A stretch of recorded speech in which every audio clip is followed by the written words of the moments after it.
पिताजी, आप इस मेमने की कुर्बानी नहीं दे सकते। अरे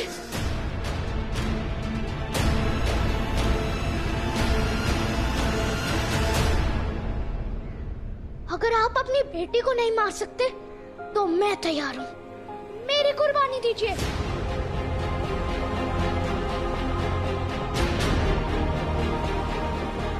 यीशु सही कहता है, सारे जीव एक समान हैं।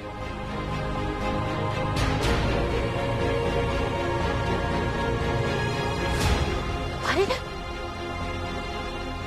मैं भी तैयार हूँ। मैं भी, और मैं भी।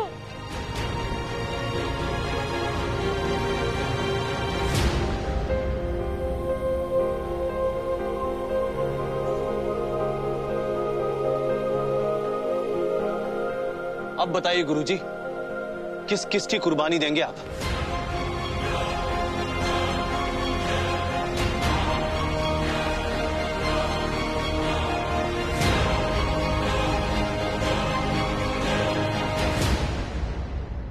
देखा गांव वालों, देखा आप लोगों ने, मैंने तो आप लोगों की भलाई के लिए ईश्वर से प्रार्थना की थी और ईश्वर का संदेश आप लोगों तक पहुंचाया था। लेकिन देखो देखो, ये सब बच्चे इस यीशु की बोली बोलने लगे हैं, इस यीशु की।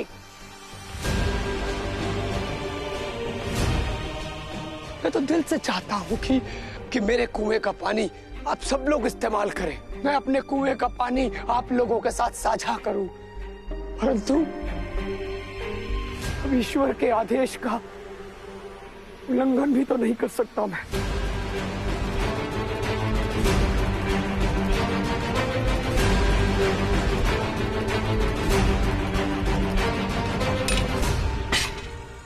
क्षमा चाहता हूं मैं आप सब लोगों से कि मैं आप लोगों को अपने कुएं के पानी के प्रयोग की अनुमति नहीं दे सकता।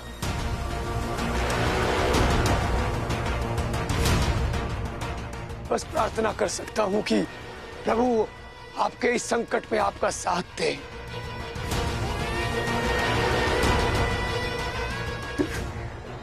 क्षमा करें।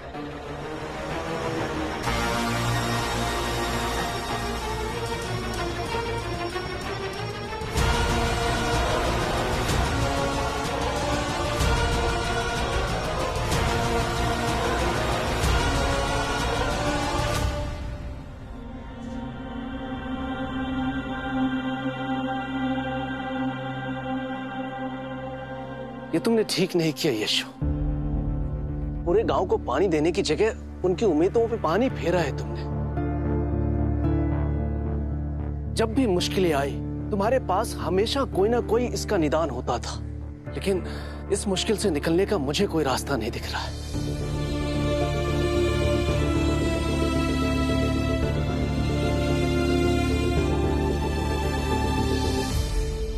क्या मैंने कुछ गलत किया माँ?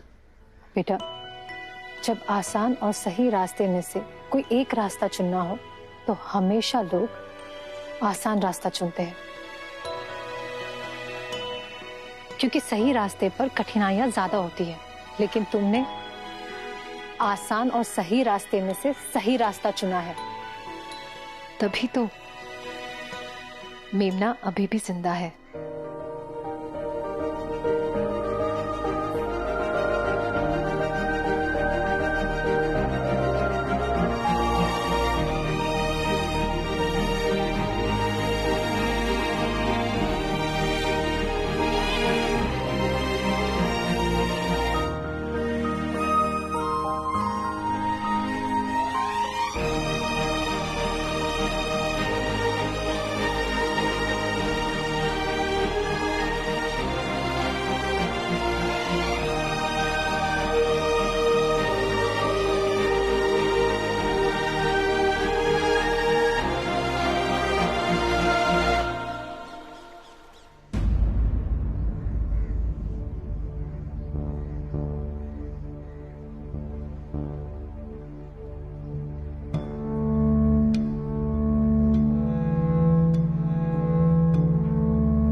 माँ थोड़ा और पानी दो ना, बहुत प्यास लग रही है। क्या करूं बेटा, घर में एक ही मटका पानी बचा है।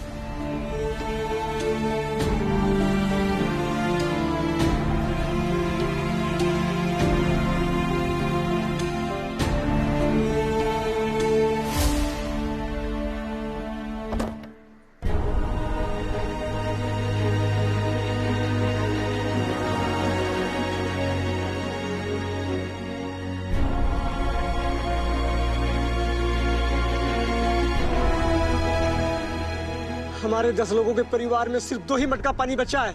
मेमने को तो तुमने बचा लिया, लेकिन कल को मेरे परिवार में कोई प्यासा मर गया तो?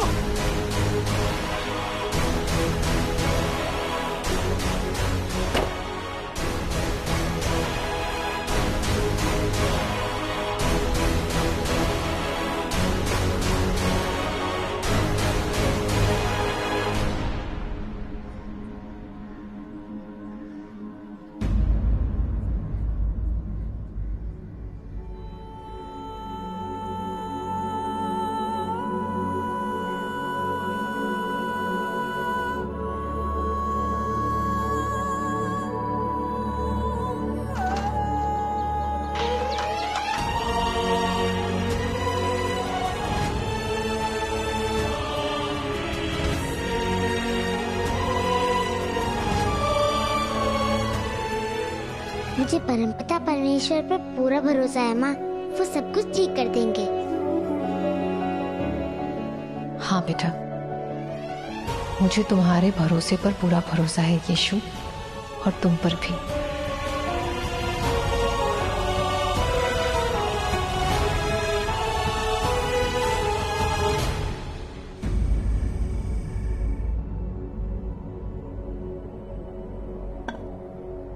घर में बस एक मटका ही पानी बचा था। ये रहा आपके हिस्से का पानी। अपने हिस्से का पानी मैंने अलग से अपने कमरे में रख लिया है। भाभी, आपका और हमारा हिस्सा कब से अलग हो गया? परिस्थिति चाहे कितनी भी मुश्किल क्यों ना हो, पर हम सब ने उसका मिलकर सामना किया है। और मुझे पूरा विश्वास है, पानी की इस समस्या का अगर हम सब ने मिलकर सामना किया तो कोई ना कोई रास्ता जरूर निकल आएगा। एक परिवार की तरह समस्याओं का समाधान कहाँ होता है यहाँ मैरी? यहाँ तो यीशु की गई गलतियों में बार बार हमें घसीटा जाता है। अगर यीशु ने रब्बी गुरुजी की बात मानकर मेमने की बलि दे दी होती तो पूरे गांव वालों के साथ साथ हम भी उस कुएं से पानी भर के ला सकते थे। पानी की इतनी किल्लत ना होती। भाभी जरा एक बार सोचिए तो, अगर रब्बी गुरुजी ने आपके बच्चों में से किसी बच्चे को कुर्बानी देने के लिए कहा होता तो क्या वो कर पाते? कैसे नहीं करते, मैं करवाती उनसे।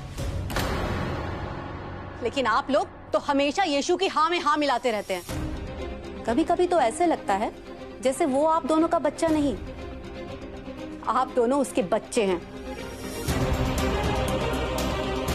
वैसे मारिया कुछ गलत नहीं कह रही है भाई। अरे कम से कम आप दोनों को तो समझाना चाहिए था यीशु को कि पानी की समस्या कितनी गंभीर है। अब देखिए, उसकी जिद की कीमत पूरे गांव वालों को चुकानी पड़ रही है। बस बहुत हो गया।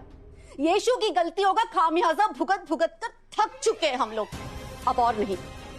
मैं आज से अभी से कह देती हूँ, भले आज हम इस छत के नीचे एक साथ एक परिवार की तरह रह रहे हैं, लेकिन आज से हमारा परिवार अलग और आपका अलग। भाभी, मुझे मेरे पति और बच्चों के लिए जो समझ में आएगा मैं करूंगी, और आप दोनों को जो समझ में आता है वो करिए।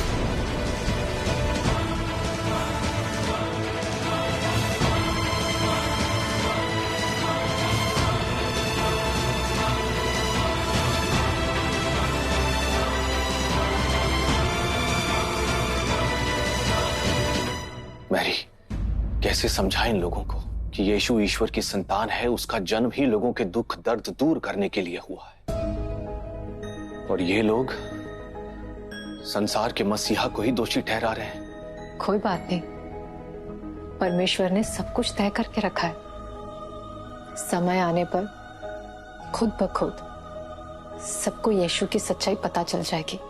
पर कब आएगा सही समय मैरी? और जब तक वो सही समय आ नहीं जाता, तब तक क्या हम इस छत के नीचे दो परिवारों की तरह रहेंगे। ये तो बड़ी पीड़ाजनक बात होगी ना।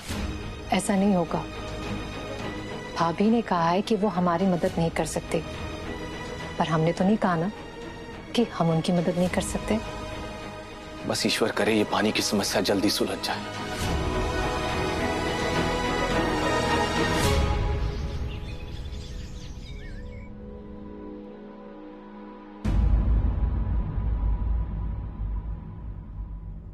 मैरी, ये तुम आटे को वापस बर्तन में क्यों रख रही हो? अगर रोटी बनाने के लिए आटा सानूंगी तो पीने के लिए पानी, इसलिए सोचा कुछ और बना देती हूँ। मैरी, तुम चिंता मत करो, मैं पानी का कुछ बंदोबस्त करता हूँ। गांव के बाहर जो तालाब है वहां जाकर पानी ले आता हूँ। थोड़ा रास्ता लंबा है, मगर कम से कम पानी मिल जाएगा। पिताजी, क्या मैं भी आपके साथ चल सकता हूँ? यशु, तालाब बहुत दूर है, तुम थक जाओगे बेटा। माँ, मुझे पिताजी के साथ जाने दीजिए ना, मैं पानी लाने में उनकी मदद करूँगा। फिर चाची आप लोगों से गुस्सा भी नहीं होंगी।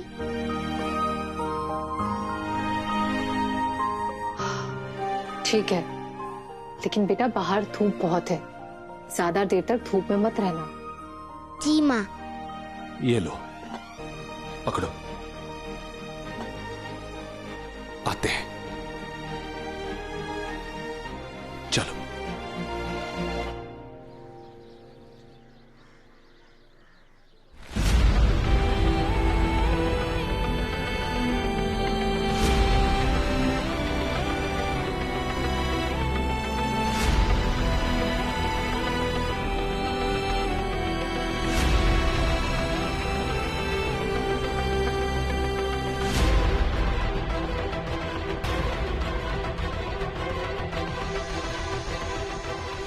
मन्नू की हालत और भी बढ़ती जा रही है। रात भर उल्टियां कर रहा था।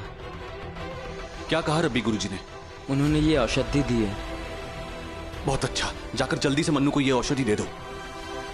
औषधि भी पानी के साथ ही खिलाना है, और घर में बहुत कम पानी है। कुछ समझ में नहीं आ रहा है, मन्नू को अकेले छोड़कर कहाँ से लेकर आऊं पानी।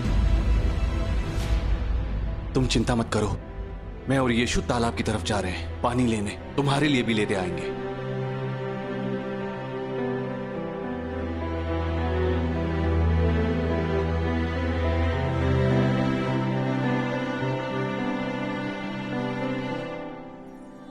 चिंता मत करो मन्नू, तुम जल्दी ठीक हो जाओगे। यीशु, तुम्हारा बहुत बहुत आभार।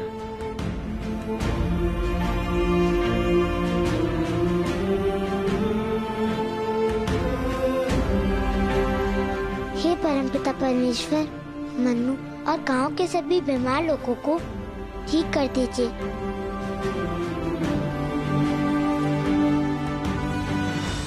ये बेमतलब का दिखावा मत करो यीशु। हम जो भुगत रहे हैं वो तुम्हारी वजह से भुगत रहे। या तो प्यासे मरेंगे या कुएं का दूषित पानी पीकर मरेंगे, और कोई रास्ता है ही नहीं हमारे पास।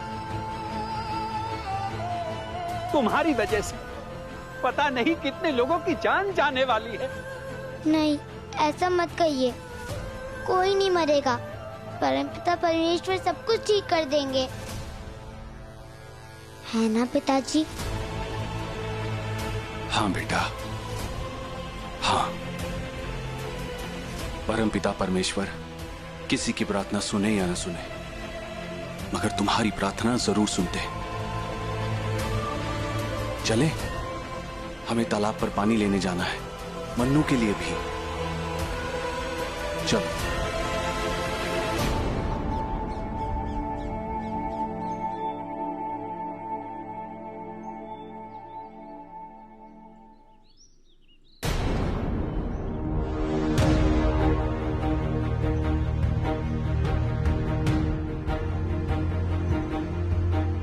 बेटा, ये तालाब भी सूख गया है, कोई दूसरा इंतजाम करते हैं, चलो।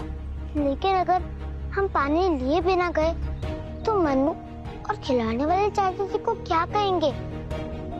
मनु बीमार है, उसे पानी की जरूरत है।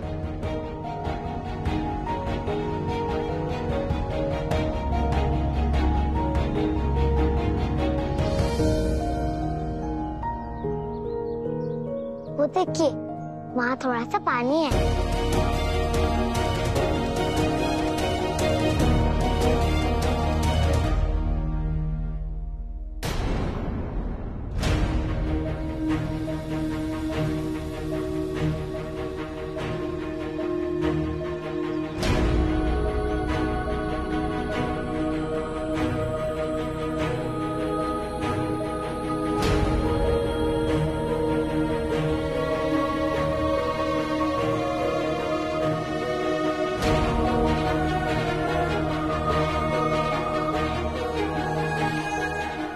मैं जानता हूं कि यीशु खुद प्यासा है, इतनी तेज धूप में पसीने पसीने हो रहा है, फिर भी वो कोशिश कर रहा है कि किसी भी तरह मन्नू के लिए पानी ले जा सके।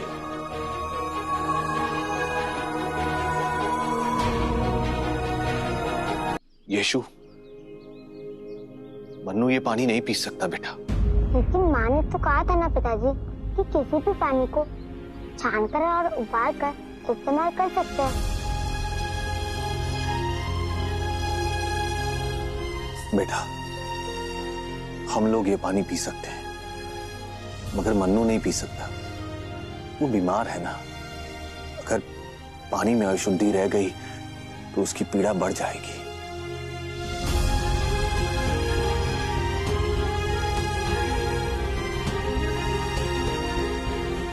मन्नू को पानी कैसे मिलेगा पिताजी?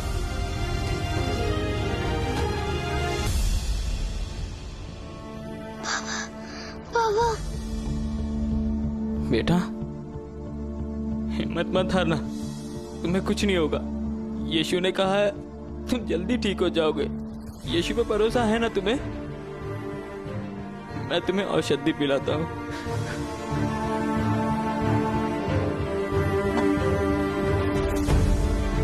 लेकिन औषधि भी तो पानी में घोलकर पिलानी होगी।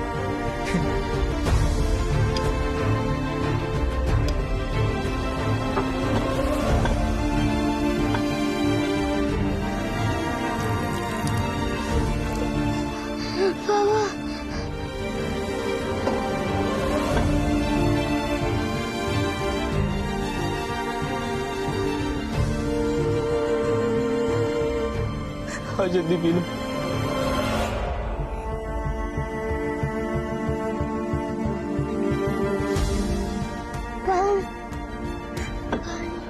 और पानी चाहिए?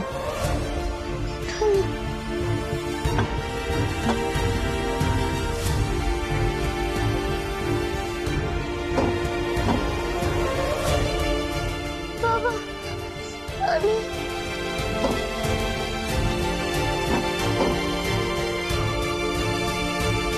पापा, पानी चाहिए।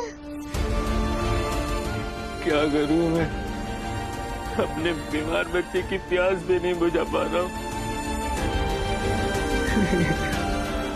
क्या करूं मैं? कहाँ से लाऊं पानी? पानी चाहिए।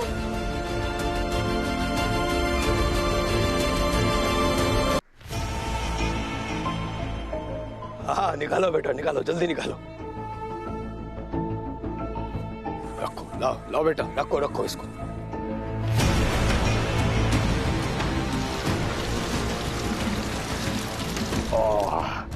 ले जाओ ले जाओ। और सुनो, और पानी की जरूरत पड़े तो मांग लेना, हैं? हिचकना मत। आपका बहुत बहुत आभार गुरुजी। ईश्वर का लाख लाख धन्यवाद कि आपकी कृपा मेरे और मेरे पूरे परिवार पर बनी है। अरे, मैं तो ईश्वर के आदेश का पालन कर रहा हूं। मुझे ईश्वर ने संदेश दिया है कि मैं अपने कुछ चुनिंदा भक्तों को इस कुएं का पानी दे सकता हूं, और तुम उनमें से एक हो। लेकिन सुनो, गांव में किसी से कहना मत कि मैंने तुम्हें पानी दिया है, नहीं तो सबके सब यहाँ पर भीड़ लगाकर खड़े हो जाएंगे। आप निश्चिंत रहिए गुरुजी, मैं किसी को कुछ भी नहीं बताऊंगी। हाँ हाँ, जाओ जाओ, खुश रहो।